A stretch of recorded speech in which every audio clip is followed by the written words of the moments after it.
Selamat pagi semuanya, mari kita berdoa. Terima kasih kepadamu Tuhan Yesus bahwa hari-hari kami sangat baik karena Engkau selalu menyertai kami. Dan pagi hari ini kami bersuka cita karena kami bisa mengawali hari dengan Engkau. Dan biarlah Tuhan dalam satu hari ini kami merasakan tuntunan demi tuntunan. Pada saat ini Tuhan Kau menyertai kami dan kami mengambil berkat untuk hari ini. Kami mengambil setiap anugerah yang Tuhan sediakan untuk hari ini. Baik untuk kami sendiri maupun keluarga kami, untuk jemaat yang kami layani, dan untuk siapa saja yang Kau percayakan kepada kami. Baik anak-anak, suami atau istri, dan keluarga besar kami. Kami bersyukur kepadamu Tuhan. Dan hari ini kami mau mendengar firman Tuhan, tuntun kami dengan setiap firman-Mu. Terpuji namamu dalam nama Tuhan Yesus. Haleluya. Amin. Shalom semuanya. Siapa di antara saudara yang pernah mengalami trauma dari orang tuamu, dari keluargamu, atau dari orang lain? Saudara, hari ini tadi saya mendapatkan video tentang trauma seorang anak karena orang tuanya. Seorang anak muda yang mengatakan bahwa dia mengalami trauma karena suasana di rumahnya, juga karena orang tuanya. Sehingga kemudian juga saya mendengar sebuah video yang mengatakan kenapa sekarang ini banyak fenomena, yaitu anak-anak yang memutuskan hubungan dengan orang tuanya. Nah, salah satunya adalah anak muda ini. Saya akan baca tentang bagaimana pengalaman dirinya yang mengalami trauma dan dia ingin memutuskan hubungan dengan orang tuanya. Anak muda ini tawar hati kepada orang tuanya. Ternyata selama bertahun-tahun, ayahnya selalu berkata bahwa kamu orang yang tidak berguna. Bahkan ayahnya pernah berkata, tak sumpahi kamu gak akan pernah bisa berhasil. Ayahnya juga berkata kepada dia bahwa dia adalah orang yang bodoh. Bahkan pada waktu anak ini kecelakaan sehingga dia harus, selama dia masih sakit, kakinya masih belum sembuh, dia harus memakai kursi roda. Apa yang dikatakan ayahnya? Rasain lu, goblok sih, naik naik kendaraan aja nggak bisa. Jadi waktu dia sudah kecelakaan, dia harus memakai kursi roda, ayahnya masih menggoblok-goblokin dia. Dan bapaknya berkata, syukurin kamu kecelakaan. Dan pada waktu dia mulai jarang pulang, ayahnya malah marah dan mengutukin dia. Padahal anak ini berkata, justru saya jarang pulang karena ada banyak perkataan ayah saya membuat saya trauma. Karena selalu mengutukin, selalu menyalahkan, selalu mendamprat dengan perkataan-perkataan kotor, dengan perkataan-perkataan yang menjatuhkan, dengan perkataan yang menyakitkan. Padahal pada kenyataannya apakah dia ini anak yang bodoh? Ternyata tidak. Di sekolahnya dia selalu ranking 1. Tetapi ayahnya tetap berkata dia bukan orang yang berguna. Bahkan pada waktu dia membuat buku, ayahnya berkata, tak sumpahin kamu, bukumu tidak akan pernah laku. Ternyata bukunya bestseller. Dan dia akhirnya memacu dirinya untuk menjadi orang yang berguna. Sehingga dia berprestasi. Dia menjadi mahasiswa berprestasi di UGM. Dia bisa sekolah ke luar negeri. Berhasil mendapatkan beasiswa untuk mengambil S2 di Australia. Lalu dia juga mendapatkan beasiswa di Swedia. Bahkan juga ke Amerika. Dia membantu 4.000 anak-anak supaya mereka mendapatkan konseling, mendapatkan sekolah. Ada banyak prestasi yang dia buat. Tetapi di hati kecilnya, dia tetap merasa dia itu orang yang bodoh. Dia merasa dia adalah orang yang gagal. Kenapa? Karena perkataan orang tuanya itu mencengkeram pikirannya dan dia percaya kepada apa yang dikatakan orang tuanya. Makanya sekalipun dia berusaha keras untuk menjadi orang yang berguna, tetap aja dia itu hatinya itu hancur. Dia tetap tidak percaya bahwa dia adalah orang yang berguna. Dia tetap merasa dia adalah orang yang bodoh. Dia merasa dia adalah orang gagal. Dia merasa dia adalah orang yang tidak berguna. Dia adalah orang yang tidak bisa menyenangkan dan membanggakan orang tuanya. Padahal dia telah membuat banyak prestasi dan banyak orang menghargai dia. Sampai teman-temannya selalu berkata bahwa dia berguna, bahwa dia berprestasi, bahwa ada banyak hal yang dia sudah lakukan. Waktu itu trauma marah dari setiap perlakuan ayahnya dan perkataan-perkataan yang menyakitkan, itu sudah melukai dan menghancurkannya. Pada waktu dia harus berusaha untuk membuktikan bahwa dia adalah orang yang berguna, maka dia sampai kurang tidur hanya untuk mengejar prestasi, hanya supaya mendapatkan apresiasi dari ayahnya. Tetapi tetap saja ayahnya tidak berubah. Akhirnya dia mulai menghindari ayahnya daripada menambah traumanya. Dan itu membuat ayahnya semakin marah karena sekarang anaknya jarang bertemu dengan ayahnya.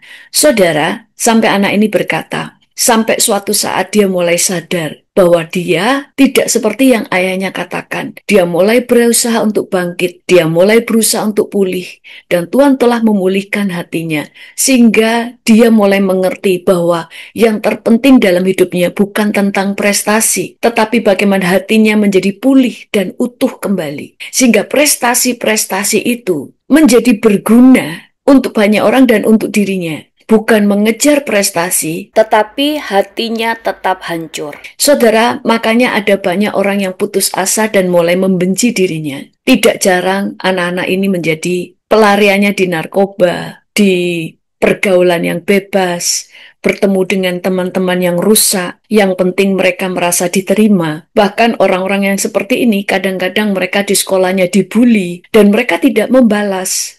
Mereka dibully, padahal mereka bisa membalas mereka, misalnya dipukuli. Saya pernah lihat ya di video, anak ini dipukuli temannya dengan kayu. Di sebelahnya ada kayu. Sebenarnya dia bisa ambil kayu dan membalas temannya, paling tidak supaya orang-orang itu berhenti memukul. Dia tidak ambil, kenapa? Karena dia percaya dia itu pecundang.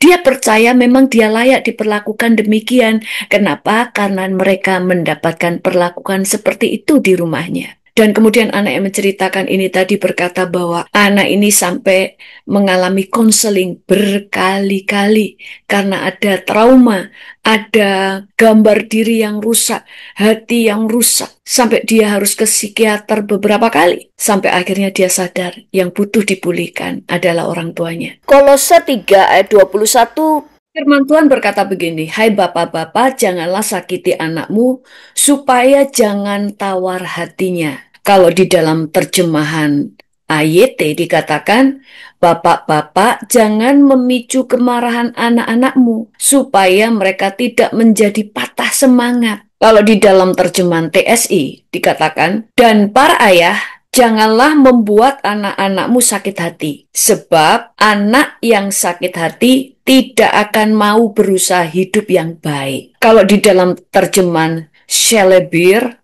dikatakan, hai bapak-bapak, jangan sakiti hati anak-anakmu, supaya mereka tidak menjadi putus asa.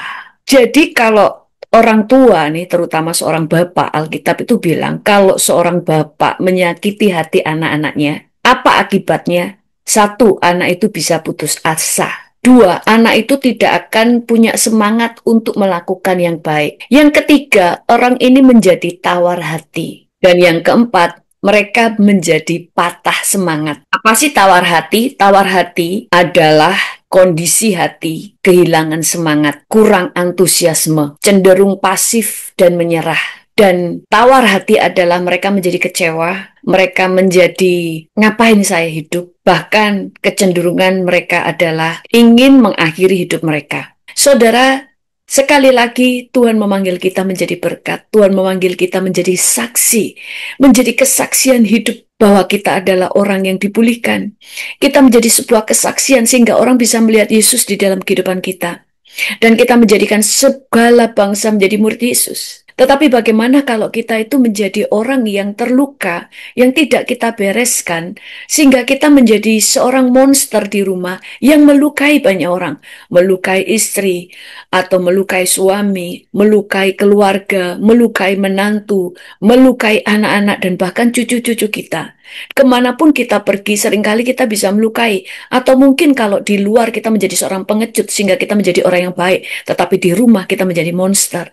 Itu sebabnya jangan kita itu menjadi orang yang angkuh, sombong. Kita harus menjadi orang Kristen yang mau rendah hati, merendahkan diri di hadapan Tuhan, supaya kita dipulihkan. Sehingga lewat hidup kita, anak-anak kita, keluarga kita juga pulih. Karena pada waktu anak-anak kita pulih, anak-anak kita menjadi pribadi yang utuh, hati mereka utuh, sehingga mereka juga bisa menjadi berkat. Pada waktu mereka menikah, pada waktu mereka punya anak dan cucu, menantu, mereka itu juga menjadi orang yang membangkitkan generasi yang benar.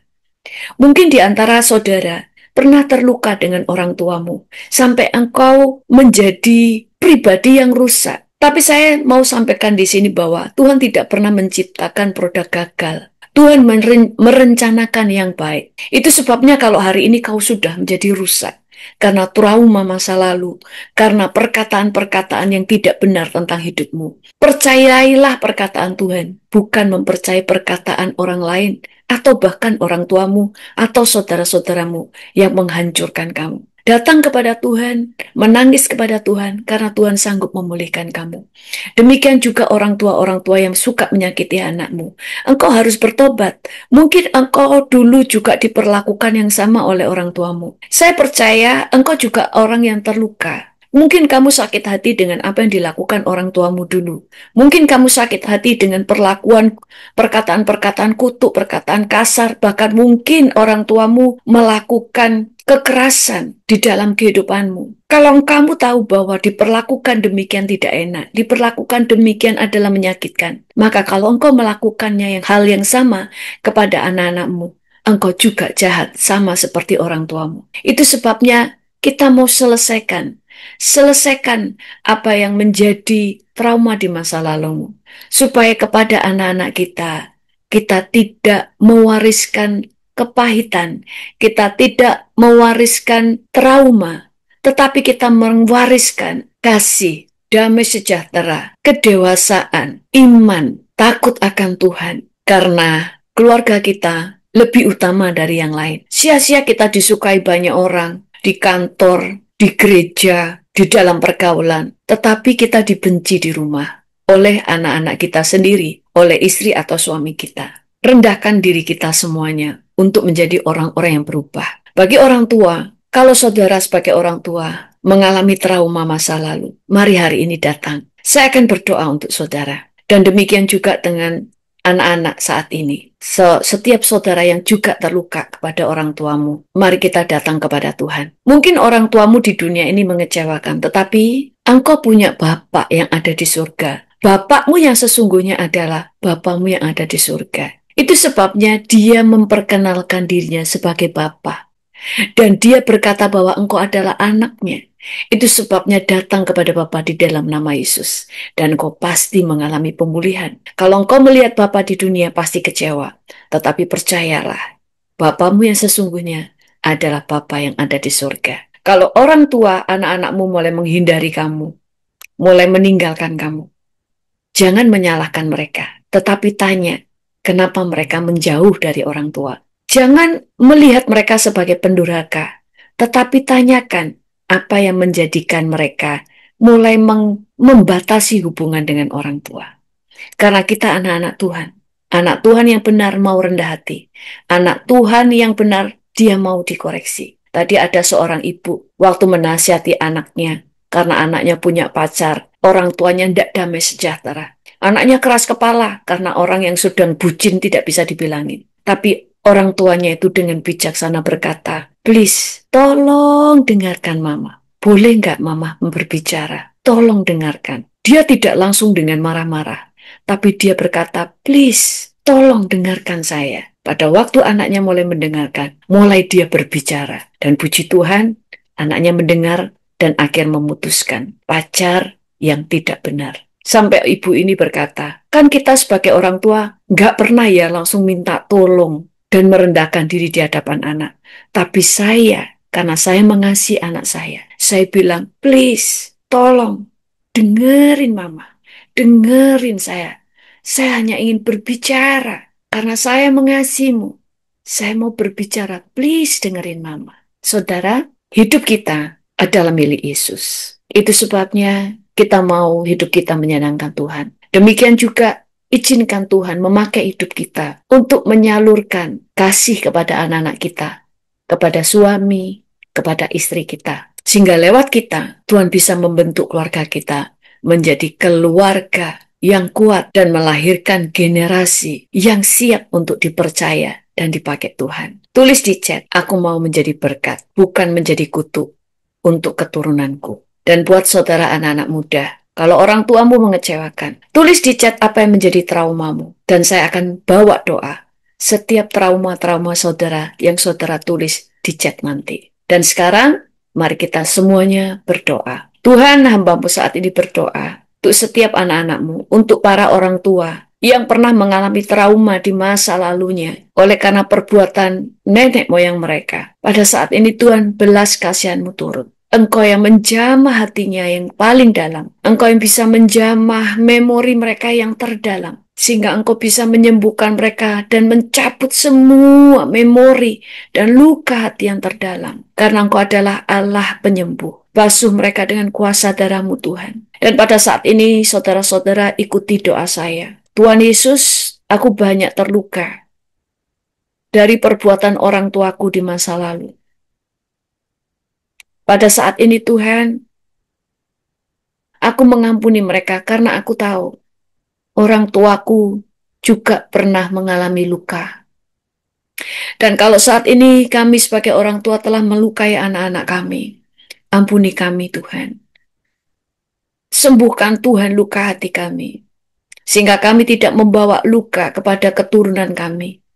Kami tidak membawa luka kepada generasi di bawah kami.